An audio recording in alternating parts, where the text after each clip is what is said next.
ګرانو کتونکو الب خان شیرپو یم. الب خان شیرپو ویلفیر فاونډیشن دغه دفتر ته د پښتونخوا د لرې برې نه هغه خلک راځي د چا چې مسلې وي یا نن سبا ماشومان ورځ تر ورځه روکېږي، ځوانان روکېږي، څوک د کور نه وتلي د ګمشدګۍ دومره خبرونه موږ ته راځي چې حیران شو. د ناګومان کې یو ماشوم روک شوی دی او د هغې والدین دومره پریشانه دي، هغوی احتجاج هم کړی.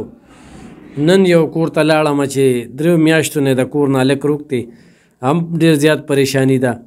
نور هم داسې یو شمېر دغه راځي، داسې ناشنا ماشوم تاسو وینئ نو بلکل زموږ په دې پیج باندې نمبر وي، تاسو موږ سره رابطه کوئ.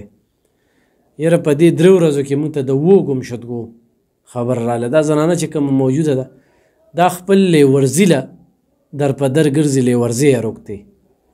اوس مولا له راغلی و، هغه څه مولیان خو وي کمیس وله روړ او په هغه یې ښیي، نو کمیس کې ورته زه راښکاره شوی یم دلته کې راغلی ده. خو به هر حال دغه کس چې کوم دی نو دا روکه ده او دا روک دی او دا د سرکي ده. دا زنانه څه به وی په دې موقع باندې؟ څه نوم دی؟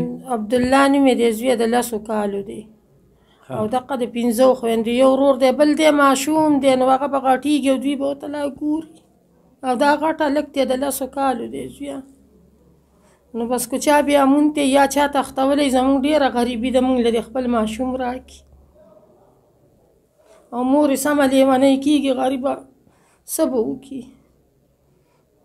ستا لیورزی دی؟ او زما لیورزی دی، نه لیور مې دی، د هغه زوی دی عبدالله، زما لیورزی دی دا ماشوم. عبدالله د پلار یې څه نوم دی؟ ذاخر شاه. خبرې کولی شي؟ غټ هلک دی، سکول ته به تو راتو، مدرسې ته به تو راتو. څویم کې سبق وی؟ 2م کې وکړو، 3م کې. څویمه ورځې ده؟ د جمعې د ورځې نه ورک دی زویه. د جمعې د ورځې؟ او د جمعې د ورځې نه. مور یې ورته وی چې ستا خو د مدرسې چوټي ده، هغه ورته وی چې دلته واده دی، هغې له زما. دا به کې اوس بله جمعه راله؟ بله دا جمعه چې راشي زویه، اته ورځې به یې وشي. دا څنګه ورځې شپې تېرې شوې؟ بس داسې تېرې شوې چې بس په یخ هم تېرې کړې، ډوډۍ پخه کوشکارونه ډکې، سړي نه خوري زویه، سړي ګرځي په ورکه پسې. چا راته وی دونه پیسې لګي، چا راته وی دونه پیسې لګي. مونږ وی زمونږ خو د پیسو وس نه کېږي. اوس دا ټول عمر زی ما وکته د څه پیسې چې ګینې وی دونه پیسې به درنه دي او دونه به درنه دي. ما ورته موږ څه خو پیسې نشته. څوک به درنه دي؟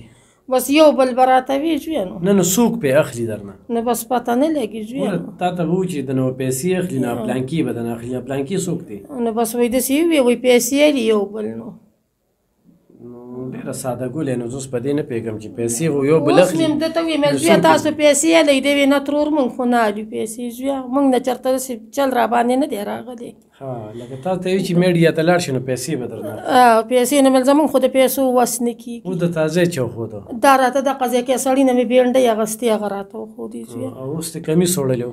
او کمیس مې وړی زویه. چا راته مولا ښودلی وه، هغه وارټ کورونو ته تللي ومه پیدا. بس په څه خوارو دلته رالم. هغه راته هېڅ هم نه وي، هغه راته وی 400 ته لاړه شم. ما څه خو د 400 کرۍ نشته. څه له 400 ته لاړه؟ وایي دا کمیس هلته 100 بل قاري صاحب دی. 400 کرۍ هم تاسو نشته؟ نشته دی زویه، غریبي هم ده. نو څه دي؟ د عبدالله نوم دی؟ عبدالله نوم دی، د پلار یې ذاخر شاه نوم دی. او 10 کاله عمر دی؟ 10 کاله عمر دی او د ترې خادم شاه نوم دی زویه. او ګرانو کتونکو دا د سرکي د دا ویډیو د سره شیر کې بل د زنانه سره نه موبایل نمبر شته، ځان سره نه دی روړی، او نه د هغه هلک تصویر یې روړی دی، هغه هم نه دی روړی. دا داسې راغلی ده. خو موږ بیا هم څه پته لګي، خو عبدالله ولې ظاهر شاه 10 کاله عمر دی چې مخې ته راغلی وي. نو دا زنانه بلکې ټول خاندان پر یاد یاره اولاد ډېر خوږ دی، ښه ټیک ټاک روغ رمټ اسکول یې وي، مدرسه یې وي. یکدم چې غیب شي نو ژوندی جاړ پته نه لګي. الله دې روغ رمټ کور ته راولي او الله دې دغه والدین له صبر ورکړي، ځکه چې مړی نه وي او جړا وي نو په کور کې جړا ده، غوا ده، الغو تلغو دی او ټول هر څه چې کوم دی نو تاله ترغه ده. یو ماشوم سره شوي دي، بلکې د خولې خوندونه پیکه شوي دي. نو خو چا لیدلی وي نو موږ سره رابطه کولی شي، موږ به دوی ته انشاءالله ځان رسو سرکي ته. ولې چې دا روک نه دي، دا ټول کلی پې خفه دي، نو ضرور په دې کې کردار ادا کړي. د چا؟ د عارف خان ته ځي، د یونس ډاکټر څه دی؟ ښه یونس ډاکټر ناصر خان دی که نه؟ د هغوی په ځایونو کې اوسېږي. نو خو چا هم لیدلی وي نو موږ سره رابطه وکړي. یو نمبر راته د موبایل یاد دی زویه، جیزو 0301 59 29 456. زبردست بیا ووایه. 0301 59 456 دا چا نمبر دا مې د خاوند دی. صحیح ده دا ټیک دی که نه ښه ګرانو کتونکو په دغه نمبر رابطه کولی شئ موږ سره هم رابطه کولی شئ مننه